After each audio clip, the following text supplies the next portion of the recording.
I get you. Justify. Now, like I said before, NRM, I still maintain, it's still the strongest and dominant party in this country, but it has gaps that require improvement and effort. So I've been telling my fellow NRM cadres that we need an honest and sober conversation within the NRM as cadres and the leadership, because the problem is we need to face these issues with honesty. I don't want to talk about issues and then I look like I'm an opposition. When your child is not performing well in school and then you criticize him or try to punish him, does not mean you hate him. It actually portrays the love you have for that child. So the issue is internal weakness that the party leadership, let's begin with the secretariat.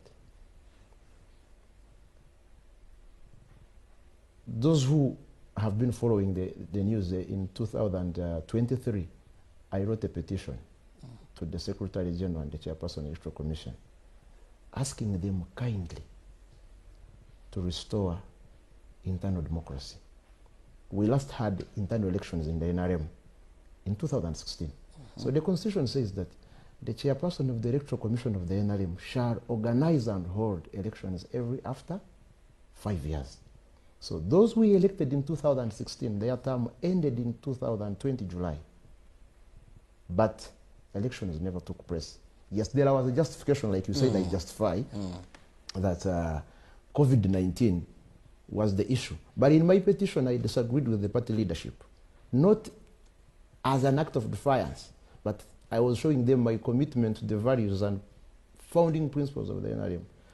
I told them, if you're saying we did not have these internal structural elections because of COVID, how come we had presidential and parliamentary elections which attract mass rallies than relatively contained NRM internal elections which are through electoral colleges?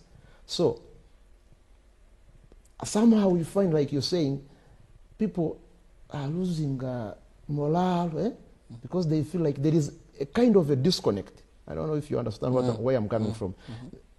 But I'm happy now that yesterday we resumed the elections, and that is the first step in filling the gaps that I'm talking about in the NRM. But there is still a disconnect between the leadership, the NRM supporter in its sorrow, and the grassroots mobilizer that needs to be filled. And this is a responsibility of everyone, not the chairman only, everyone within the NRM. So what you witnessed yesterday and what you talked about, someone losing and then coming independent, it happened in Soro when the Honorable Mateke, State Minister for Defense, passed on. We went into primaries. One candidate won. The one who lost accused the Electoral Commission of the NRM for rigging in favor of the other. She came independent and won. So going back to what I say, we need to have a sober and an honest conversation with ourselves, and then step away from should I call it, self-deception. I don't want to sound like I'm opposition, but in where I come from in Angola, they say ngogamba kabitu wabakarese, meaning that he who talks of the danger is not the one who is causing it or who has caused it. But we need to resolve these issues internally. We need to sit and see where did we go wrong, and then reflect on that. But if we keep saying, oh, everything is good, NRM, it is normal for any party like NRM, which has been in power for 39 years, to have challenges. It's normal. Nobody should be ashamed of it. So we should address those challenges. For example, I used to traverse the country on my own, meeting NRM cadres when I was meeting my commissars of the revivalist movement. And people would be asking me, we want party membership cards. And I don't have what to tell them because we last had party membership cards in 2016. So this goes to the NRM leadership.